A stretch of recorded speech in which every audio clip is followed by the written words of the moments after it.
Over the past few months, I've been playing a handful of indie games that I found pretty enjoyable. That could be because they heavily live for one of my favourite games, Hotline Miami, in gameplay and mechanics, along with presentation and aesthetic. These three games, Maximum Action, God's Trigger, and Katana Zero, stand out enough to be worth checking out, alongside sharing similar faults like jankiness, short length, and overall unfinishedness. Then again, I like playing any game that includes synthwave, so here we go. Instead of 3 short videos, I've decided on one long video that outlines what's good about them and what's not.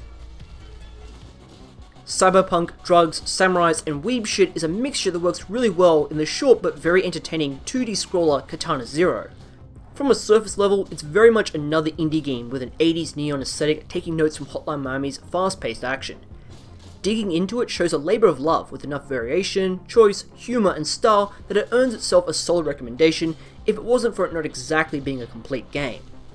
The setting is very neo-noir, with an undefined Asiatic city, New Mecca, being host of various assassinations carried out by you, Zero. Your past is unclear, haunted by abstract memories with unclear motives from your employers, and a psychiatrist that administers conspicuous drugs that heighten your abilities. There's many similarities to Hotline Miami's narrative, albeit better structured. You have an ongoing countdown, masked figures that cost your dreams, a young girl who you grow a budding friendship with, and the general deterioration of reality as the game progresses.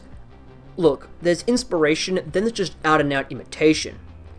However, it's still well presented stuff, with distinctive character dialogue, animations, and multiple choices that lead to unique conversations and greater insight to the world. The use of comedy helps lighten the load, often reminding me of Lisa the Painful's use of playfully absurd humour. I love the option of just ignoring and interrupting the characters as if you just don't give a shit about the story. Reminds me of the Doomarine from the new Doom games. Disappointingly though, the game ends with a very abrupt climax that doesn't answer much and seems to be setting up a greater conflict, which apparently is going to be all explained in coming updates or a sequel. Funnily enough, another coincidence shared with Hotline Miami's troubled post-release. The game's pace is also very similar. You wake up, meet with your psychiatrist that gives you details on the next target before you go into the stage and wipe everyone out. Levels remain on a 2D plane and you have no real special equipment or options. The exception is you don't play through a screen so much as Zero makes mental notes of what has to be done before he carries it out. It's an interesting way to explain how you're able to continually die and respawn, leading to some pretty unique puzzles. The goals for each screen is to kill everyone before moving on to the next area. New enemy types and hazards require additional precision and finesse in both platforming and attacks. Controlling Zero is smooth and responsive once you get the hang of the game's pace. The katana is fun to use with plenty of blood and great animations. You can roll to avoid attacks and time your swings to deflect bullets. There's a slow motion ability that greatly assists in the harder sections, but it's totally playable without it. Enemies are pretty aggressive and numerous, so timing attacks and rolls is crucial to overwhelm them. Along with your sword, there are one-use items and weapons that can be used to clear areas or chain kills. Beating or exploring levels offers special keycards that unlock different gimmicks and swords after you finish the game. They don't change much, but do add some replay value and flavour to the combat. Aside from killing dudes, there's environmental puzzles that often require some basic platforming. There's even a couple opportunities for stealth, albeit quite annoying, vehicular action, and setting up traps that can take down groups of enemies. When it all flows together with the synthwave score beating in the background, it's great fast-paced action. You can really perfect the stages towards one constant string of takedowns, combos, and deflections. Unfortunately, my major issues with Katana Zero, aside from its well-presented but tropey story, is that it lacks proper replay value or additional content. Clocking in at just 4 hours if you take your time, but easily 2 if you ignore the story, there are very few substantive unlockables. There has been a speedrunning mode added, but the levels are much more linear than you'd expect. There's usually only 1 or maybe 2 ways through a screen. Compare that to Hotline Miami, where you could play through the same level a dozen different ways. I'm hoping they add a workshop that allows user-made levels, as the potential is incredibly high for a strong creative community, but this is yet to happen. For the general quality and execution, it's worth the investment, but Katana Zero could definitely go a lot further. As a violent first-person shooter whose style is lifted from Hong Kong and 90s action movies, along with fast-paced, brutal gunplay, Maximum Action has been showing off a lot of potential as an excellent first-person shooter. However, it's been showing off this potential for almost a year since it entered early access in 2018 with minor additions and tweaks. As of now, priced at $15, there's maybe a couple hours worth of content. Nevertheless, it's some of the best entertainment in such a short time, which is why I've kept recommending it to people. Maximum Action is structured around reliving classic shooters from various films, with the maps being different scenes you fight through. There's no plot, characters, or even dialogue. You move through the stage shooting bad guys before hitting an end stage switch where you then scored based on performance, like dismemberments and headshots. Adding to the cinematic aesthetic, your shootouts are recorded, showing the low-level polygon models and intense ragdolls as you switch cameras. To describe the gameplay, it's basically a first-person mode of Max Payne's combat with Hotline Miami's reactive on-the-fly choices.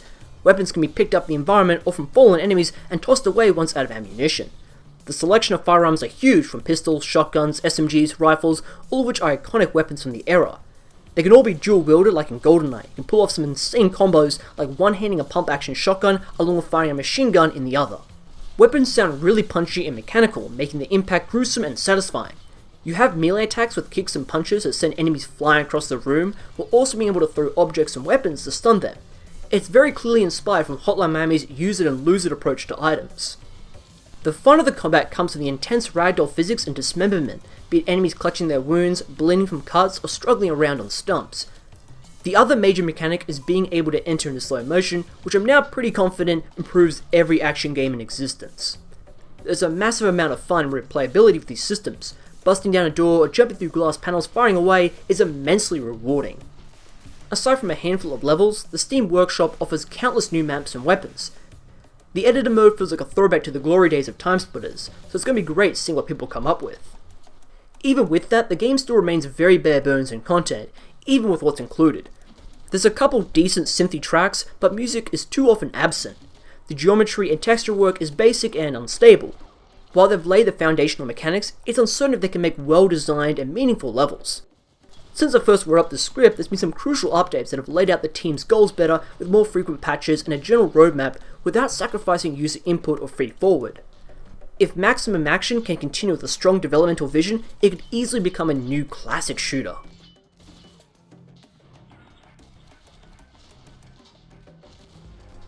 The last game to talk about is actually a fully complete product, though very much a budget experience. God's Trigger is a western comic book combined with Hotline Miami's top-down gameplay loop. Janky as heck, which makes sense being published by Techland, it's still pretty fun and definitely scratches that hyper-violent itch. Switching between playing both an angel, Harry, and the demon Judy stuck on Earth, your tasks are taking down the 4 horsemen of the apocalypse before the world ends. There are 5 acts in total with a couple dozen stages and a handful of boss fights to round things out. The gameplay frequently uses cutscenes and banter between the characters that better flesh out the stages, though it's very much tongue-in-cheek. Levels are fairly linear, but the tasks are unique for each act, like taking down giant hive monsters, rearranging lasers, or dodging snipers. It's a good way of making each act stand out and not feel repetitive. The boss fights are much simpler, usually dodging a few attacks before hitting them a few times, rinse and repeat. Much like Hotline Miami, almost everyone goes down in one hit. Getting taken out sends you back to one of the frequent checkpoints, so the pace is quite brisk. Slowdowns are infrequent aside from the occasional environmental puzzle, but mostly it's clearing rooms of enemies in a variety of gory ways. Both Harry and Judy have different weapons and abilities that are unlocked through gaining experience in combat. Harry's main weapon is a short-range but fast sword slash that's good in close encounters, while Judy's is a longer-ranged whip. Both can be played exclusively or on the fly with a simple button press to switch between. There's ranged weapons that can be picked up from fallen enemies and secret chests that clear out rooms or deal heavy damage. Guns are much less of a focus than other top-downs, aside from a few stages. The combat is more melee-based. Killing people charges your ability bar that can be used for special powers. There's a wide selection you can pick from and unlock before each level, along with perks like moving faster, surviving projectile, or having shorter cooldowns. Special abilities requires maxing out your energy and can be anything from creating doppelgangers, shield walls, AoE attacks, and slowing down time. I didn't use them as much as the default attacks, which are generally faster and more effective. The ability bar can be better used for tagging enemies, allowing you to quickly chain kills. Each takedown also temporarily slows down time, making it a useful crutch to manage larger groups and harder sections. Aside from the short main game, there's also the arcade mode and online or local co-op, which is probably the best way to play the game. For my few rounds of it, it's pretty rough, but still enjoyable. Surprisingly, God's Trigger is not a hard game. After the first few chapters, it's pretty easy to get the high ranks and unlockables very quickly. It's still fun, violent action, but it doesn't quite have the replay value of its inspirations. For its humble price, I'd say it's still worth checking out though. So that wraps up 3 games across 3 different genres that all take major influence from Hotline Miami. I'd say they're all pretty worthwhile for their low price, accessibility and charm. If you don't mind dealing with some jankiness, rough edges for stylish and visceral experiences, you should definitely try them out. Fingers crossed I'll actually get sponsorships out of recommending crappy indie games. One can only hope.